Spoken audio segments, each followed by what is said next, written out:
ए दुख की मारी मात अटा से नीचे आई गई।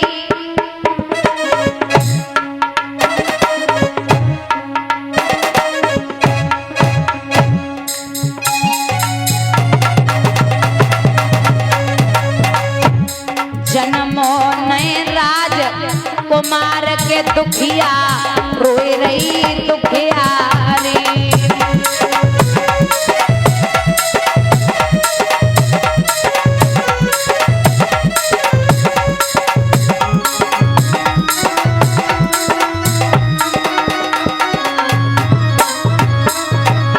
भैया भाई जब जंगल में ठाड़ी,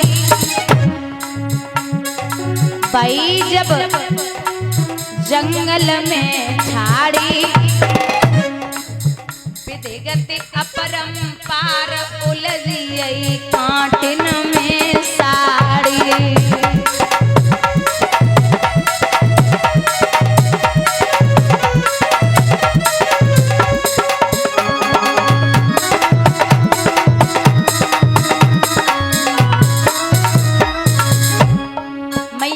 बढ़ी जब काटन में साड़ी उलझी, नेक आगे कदम बढ़ायो तो बामी दिखाई दई। बामी के पास मैया ने अपनो पैर रखो।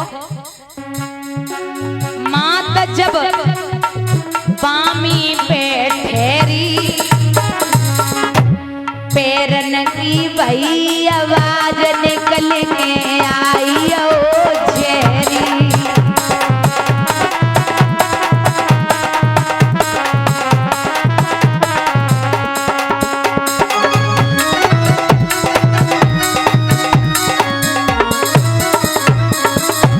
बोली बस सर्प सौंके हो रे ओ लाला, आज मेरे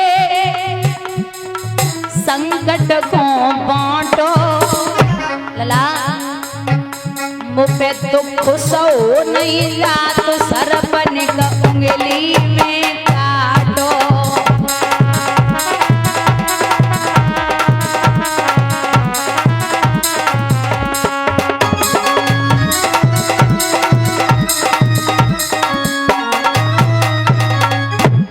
सर्प सो बोली लाला मुको उंगली में सहनाए है रो। सर्प बोला मैं इंसान नहीं हो जो बेवजह किसी को सताऊं, आप यहां से जाइए। जब वहां से मैया आगे बढ़ी, कुएं में गिरने के लिए तैयार हुई तो पीछे से ब्रह्मा पुत्र नारद ने रोक दिया। वो एड़गी क्या कर रही है? महाराज मरने आई हूं। क्यों महाराज? वो पुत्र नहीं हुआ। बाबा नारद बोले अरे वो बावरी, बेटा नहीं हुआ तो मरने आ गई, लौट जा। नहीं बाबा जिंदा नहीं जाऊंगी अगर पुत्र नहीं हुआ। बाबा नारद बोले लला का हमारी झोली में पड़े जो उठाए के पकड़ाए दे, लौट जा। बोले नहीं बाबा। बाबा नारद बोले एक बात बता। कहा का वर्षा थोड़ी वही के कहूंगा वो किसान, और सही खेत बंजर पड़े कहा रची भगवान। मैया बोली बाबा ना वर्षा थोड़ी वही, ना कहूंगा वो किसान, और खेत बीज ओढ़ तो नहीं सुनिए संत सुजान। जल से पतला कौन है, कौन भूमि से भारी, और कौन अग्नि से तेज है, कौन काजर से कारी। जल से पतला ज्ञान है, पाप भूमि से भारी, और क्रोध अग्नि से तेज है, कायली काजर सो कारी। लौट जा। 9 महीने के बाद पुत्र पैदा हो जाएगा। मैया बोली अब पता चलो कि संत भी झूठ बोलने लगे। बाबा नारद बोले हे लड़की, भगवान ने कहा है कि उनका वचन मिथ्या हो जाएगा, लेकिन संत का वचन कभी मिथ्या नहीं हो सकता। बुद्धि ठिकाने पे है। जवाब दो बाबा, तुम्हें शायद पता ना है कि हमें 6 महीना है गए, हमने पति को चेहरा नहीं देखो, और ना तो बिना पति के पुत्र होने वाला नहीं है। बाबा नारद बोले आज लौट जा, अगर 9 महीना के बाद बेटा पैदा न होवे तो ये कुआं कहीं नहीं चला जाएगा, इसी कुआं में आकर के गिर पड़ना मैं रोकने नहीं आऊंगा। अब आपको एक बात बता दें, ये बाबा नारद जो है ना, ऐसे महात्मा है कि एक बार राजा सुकंत जा रहे थे स्वर्गलोक में। ध्यान से सुनना माताओ। तो सुकंत स्वर्गलोक में संतों से भेंट करने जा रहे थे, विद्वान बैठे थे।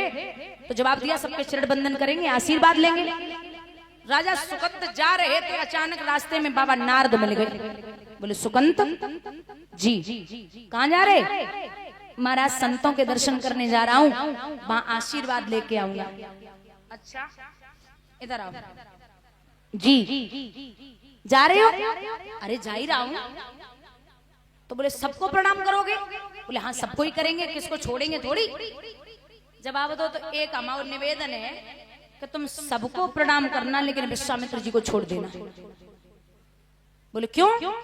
बोले अब मेरी मर्जी है तो छोड़ देना। ठीक है। राजा सुकंत ने स्वर्ग लोक में जाए के सबको प्रणाम किया, लेकिन विश्वामित्र जी को छोड़ दी। अब बे ठहरे क्रोधी संत, जो छोड़ो। सीधे क्रोध में आकर के राजा रामचंद्र जी की सभा में पहुंचे।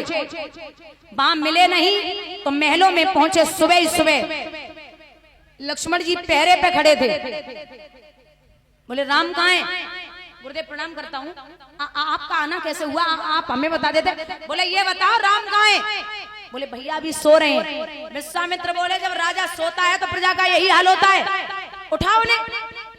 अब राम जी को उठाओगे? भैया लखन बोले कि बहुत गुस्सा में है, कुछ गड़बड़ है गई आज।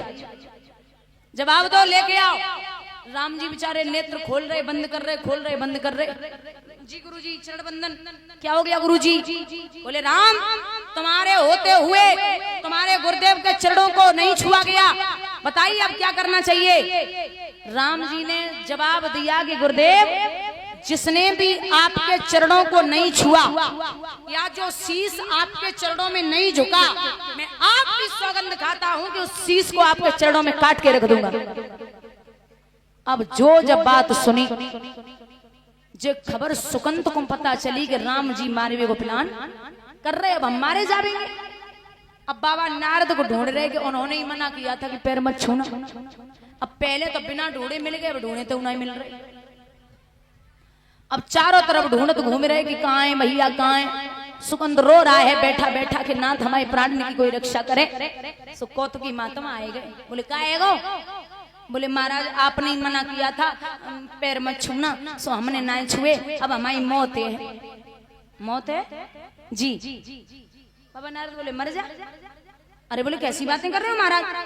हाँ बोले मर जा, सबको ही मरना है तो तू भी मरेगा, थोड़ी देर बाद मरेगा तो अभी मर जा।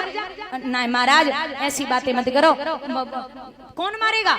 राम जी मारेंगे। अरे बाबा नारद बोले जा से बढ़िया बात का हो सकती, पता नहीं कहाँ मरेगो हैं? राम जी मारेंगे, उद्धार होवेगो, बैकुंठ जावेगो। नहीं महाराज मजाक मत करो, कोई उपाय करो। जब ज्यादा रोए जा सुकंत तो बाबा नारद ने कलाई पकड़ी, अंजनी मैया तपस्या कर रही गुफा में, तो वहीं दरवाजे पे बिठा दिया और जवाब दिया अब तू रोना शुरू कर दे। सुकंत बड़ी तेज तेज रोए रही। मैया अंजनी ने सुनी रोए की आवाज, सो बाहर निकल के आई। अब बाहर आई तो देखो कोई रो रहा है। बोले क्या हो गया? बोले मैया मेरे प्राणों की रक्षा कर, मैं मर जाऊंगा। मैया बोली कौन मारेगा? बोले विश्वामित्र जी हमें मार देंगे, मैया जल्दी प्राणों की रक्षा कर, आजा अंदर आजा। सो मैया अंजनी ने राजा सुकंत को अंदर बिठा लिया। अब रोज शाम को हनुमान जी जैसे आते थे वैसे ही आ जाए। मैया अंजनी को उदास देखो हनुमान जी ने। माँ क्या बात है, किसी ने कुछ बोला है? अंजनी मैया बोली लाला हनुमान, एक बेचारा दुखियारा आया है, उसके प्राणों की रक्षा करनी है। हैं? कौन है? बोले पहले तू बात बता, रक्षा करेगा या नहीं करेगा? जवाब दिया हनुमान जी ने, माँ मैं अपने रघुनाथ प्रभु इष्ट के चरणों की सौगंध खा के कहता हूँ कि कोई भी हो से मैं बचाऊंगा, तू चिंता ना कर, मैं राम जी के चरणों की सौगंध खाता हूँ। अब सुकंत बाहर निकल के आए। बोले हाँ कौन मारेगा? बोले बोले हमें विश्वामित्र जी मरवा देंगे और राम जी मारेंगे। हनुमान जी बोले दोबारा बोलना। बोले राम जी मारेंगे। हनुमान जी बोले अरे ओ मैया, जब मारवे वाले राम है तो बचाए वालों कौन होवे? अब हम कैसे बचावेंगे? बोले अब तुम कुछ भी करो, गारंटी तुमने ली है। सो सुबह ही सुबह हनुमान जी वहां तो सुकंत को छोड़ दियो और राम जी के दरबार में पहुंचे। बोले अब राम जी तैयारी कर रहे युद्ध की, सुकंत को मारने हैं। हनुमान जी बोले प्रभु कहां जा रहे हो? बोले क्यों? बोले बताइए ना कहां जा रहे हो प्रभु? बोले राजा सुकंत को मारना है, मैंने अपने गुरुजी के चरणों की सौगंध खाई है, उसने प्रणाम नहीं किया। हनुमान जी बोले छोड़ दो उसे, छोड़ दो। बोले क्यों? हनुमान जी बोले तुमने गुरुजी के चरण ने खाई है, हमने तुम्हारी खाई है कि हम उसे बचाएंगे। राम जी बोले तो तुम बचाओ। हनुमान जी बोले तुम मार दो, आ जाओ। अब हनुमान जी वहीं से वापस आए और आकर के सीधे सुकंत से बोले आजा कंधा पे बैठ जा। कंधा पे बिठाए के दूसरी गुफा में भीतर तो सुकंत को बिठाई दियो, आगे खुद ही बैठ गए। बोले चिंता ना कर, अगर बाण चलेगा तो सीधे हमारे सीना पे लगेगा, मेरे होते हुए तुझे कुछ नहीं होगा, लेकिन एक काम कर ले। बोले कहा एक नाम लेना शुरू कर दे। कौन सा नाम? कि राम सिया राम मुझे रे राम, राम सिया राम मुझे रे राम।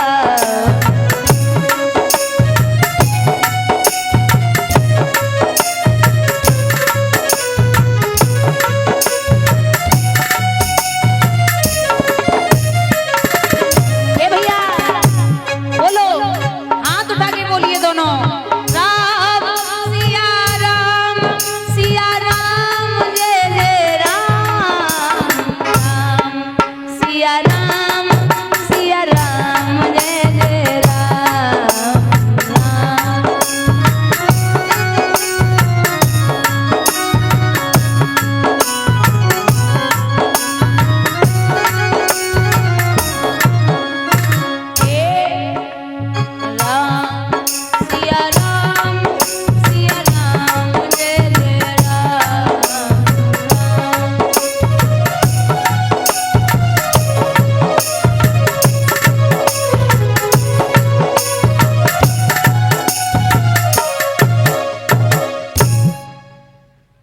रटो राम का नाम लो। अब सुकंत के मुंह से जब निकले तब तो बेले में निकल ही ना रो। हनुमान जी बोले ले भैया नाम लो। अब बड़ी मुश्किल में तो राम को नाम नहीं करो, तब तक ललकार लगाई है बाहर से, हनुमान तुम्हारी हमसे कोई दुश्मनी नहीं है, ना हमारी तुमसे है, सुकंत को आगे कर दो। हनुमान जी बोले चलाओ बाण, पहले तो हमारी लगेगा। अब बार बार राम जी बाण चला रहे डराने के लिए, शायद ये छोड़ दे, लेकिन हनुमान जी ना डर रहे। उते से बाण निकल रहे तो लखन ने विचार किया कि भैया को ज्यादा परेशान कर रहे हनुमान, सीधो बाण खींच के मारो है। तो हनुमान जी के सीना में बाण लगो। अब सीना में बाण जब हनुमान जी के लगो तो सीना में बैठे कौन है? राम जी। राम जी बेहोश हो गए। राम जी जब बेहोश हुए तो लखन लाल को लगा कि हमें लगता है सुकंत ने हमारी भैया पे बाण चला दियो।